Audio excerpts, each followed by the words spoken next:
Season's greetings, geeks and nerds, and ladies universe and white and nerdy. Time for more Christmassy festivities. Today, like I said, we're still sticking to the comic book side of Christmas, and we're going to be celebrating Christmas with the greatest superhero team, in some people's cases, that ever existed, the Justice League. Which is kind of funny, out of every single famous DC series, not so many of them had a Christmas special. Teen Titans didn't. Batman the Animated Series had 2. Batman the Brave and the Bold had 1. Superman had 0. Kind of, sucks, huh?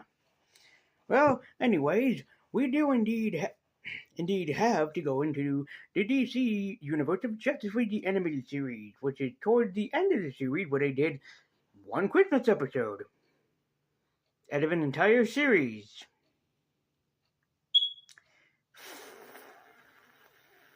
Fun. Yeah, what's really bad is that you would think that Justice League would have more than just one, but yeah. And also, please excuse Batman and Wonder Woman not being in this episode. Yeah, we'll talk more about their absence later and why I think that it's kind of bullcrap because they could have done something special with the two of them, especially the writer behind this, who we'll talk about later. So as such, let's dive into the DC Universe and join the Justice League with their only Christmas episode, Comfort and Joy. So let's see if we can have some Titans of Comfort and Joy, or if we have to stop world destruction. Spoilers, there is no world destruction in this episode. It's mostly just an episode just about celebrating Christmas or the holidays in general. As such, let's dive into Justice League, Tidings of Comfort and Joy, Comfort and Joy, oh, Tidings of Comfort and Joy. We begin the episode upon a snow planet that's going to be under attack by a planet colliding inside of it, as John Jones narrates like Batman. See, in this episode, something that becomes specific is that we have to remember that John, or Martian Manhunter, is the last species of his race. We'll come back to this later on and talk about the significant importance of this, but it begins to hit John pretty hard that he is the last remaining Martian Manhunter. He's the last of his kind, the last of his species. He had no other person to rely on. And we also know that he had a wife and, I believe, daughter who were killed. So, of course, it makes sense for the poor guy to basically miss them, especially during this time of year. The Justice League makes quick work, of course, as they usually do, and as they have to, while fixing up a basically protective shield that will help the planet from not being attacked. As everybody seems to have mixed feelings going upon right now, maybe because of the holidays and everybody's going through a hard time, so the team all splits up as Superman has a way to help out John. After the theme's on, we are introduced to our first story of Green Lantern and Hawkgirl riding upon down through a snowy landscape. Can't tell if it's Earth or not, but I don't think it is. As John is just trying to help out Shiera, was just enjoying the celebration season, but stop being a soldier all the time and just enjoy the fun of basically like something like building a snowman. To even something as simple as making a snow angel on the ground. While Shiera questions him, he throws a snowball at her and encourages her to fight him in a snowball battle. As Green Lantern and Hawkgirl continue to battle each other out upon the snow battle, as Shiera knocks John into a tree and he is incredibly covered in snow. So that's how he wants it to go down.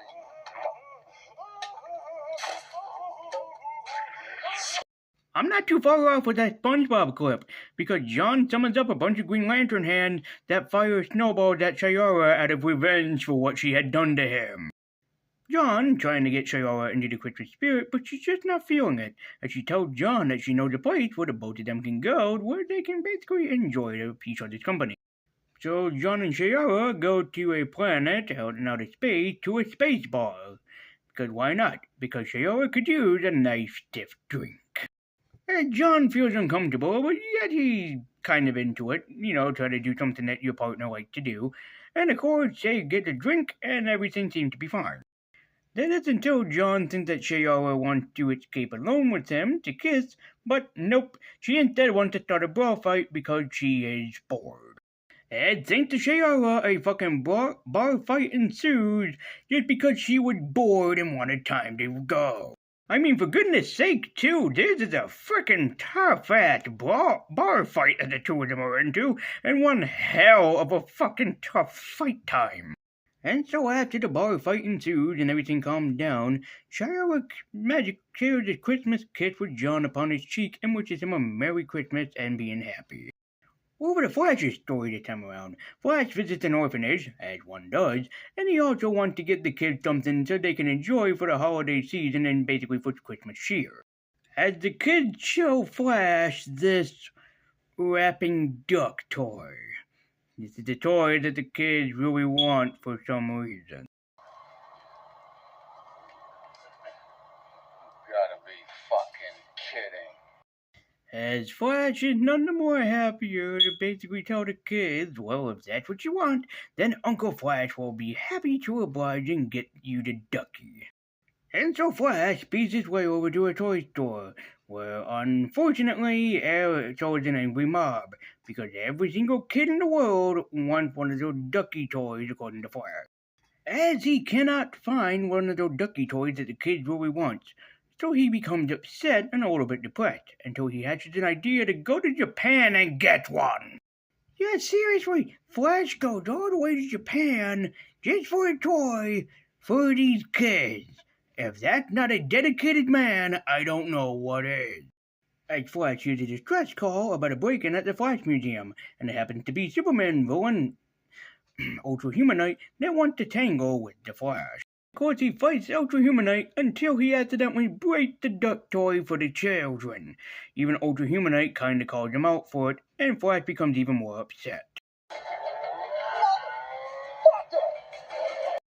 As Ultra Humanite, believe it or not, actually agreed to help Flash in repairing the duck toy that they accidentally had broken. As Flash asks him if anything will happen to the toy, and he goes, "Come on, man, it's Christmas." As Santa Flash arrives back at the orphanage, as well as his little henchmen who bring the toy to the children. And of course, Flash is a little bit amused that he agreed to do this. But for what it's worth, the kids are actually enjoying the duck that instead of dances and raps, it actually tells stories. And so Ultra Humanite is returned to prison as per agreement. But not before enjoying his last gift from the Flash, enjoying his little light-up Christmas tree as while he smiled over in the corner, ending his segment. Now over to Superman's segment, as he returns to Smallville to spend the holidays with his mother and father, but of course he also brings John Jones along to join in on the festivities. As Clark shows John to his guest room, and he's certain that maybe spending the holidays with him and his parents might enthusiast him on not being such a downer during the holiday season. And John actually gets a nice gift from Clark and his parents. They give him a Christmas sweater, which I think is very nice, especially since they never met Martian Manhunter until this point. You know what's also adorable? We find out that Superman, the Boy Scout he is, still believes in Santa Claus and believes that Santa delivered him gifts up until his adult years. It's kinda cute. As John becomes depressed during the holiday season, maybe missing his wife and daughter too much, to the fact where he turns invisible just to spy on see on what everybody else is doing in the household. He even spies on Clark trying to look through his Christmas presents, which are lined with lead, which in case you don't know, Superman can't see through lead.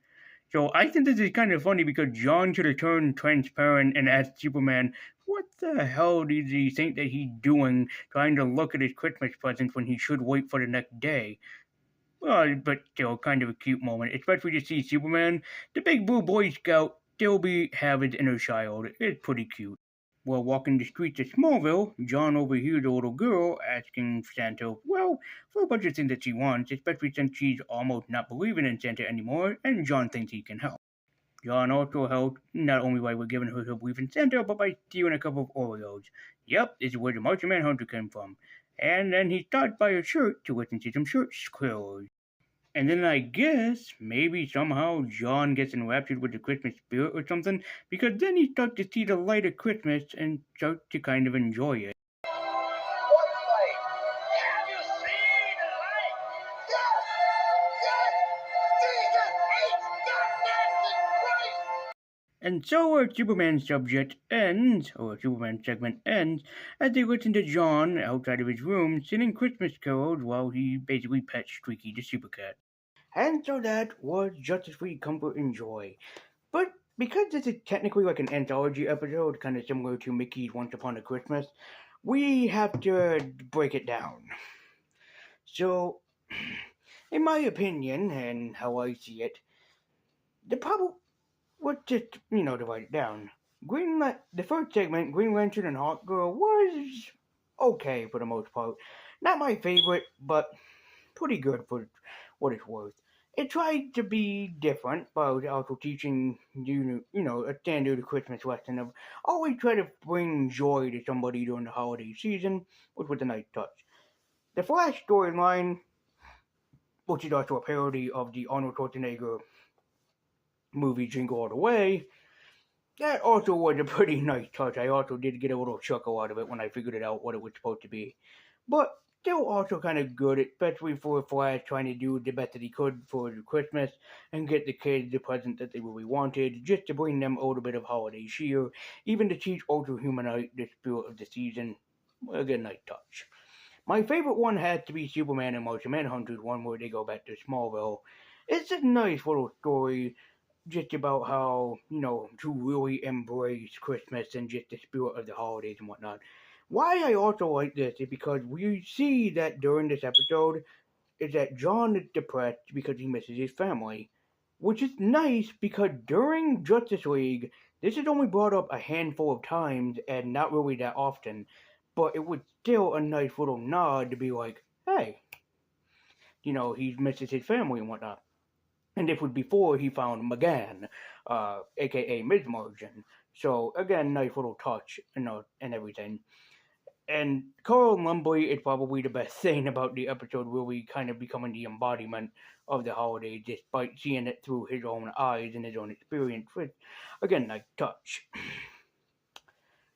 So where would Batman and Wonder Woman, this being written by Paul Dini, the man that understands Batman? So where was he during all of this? I don't necessarily know. I have no idea, to be honest with you, because I think that a nice little segment with Batman and Wonder Woman, maybe Wonder Woman teaching Batman that the holidays aren't always a depressing time of year, or maybe Batman teaching Wonder Woman the spirit of the holidays, something like that would have been cute and adorable, but that's not what we got. But what we did get was still enjoyable anyways. Comfort and Joy is a wonderful episode that should be seen, and you should also enjoy it yourselves. It's fun, enjoyment, and it also teaches you every different meaning of the spirit of the holidays, and I think that that's something that we could use all in this day and age. So embrace the spirit of the season, embrace that holiday spirit, and check out Justice League's Comfort and Joy.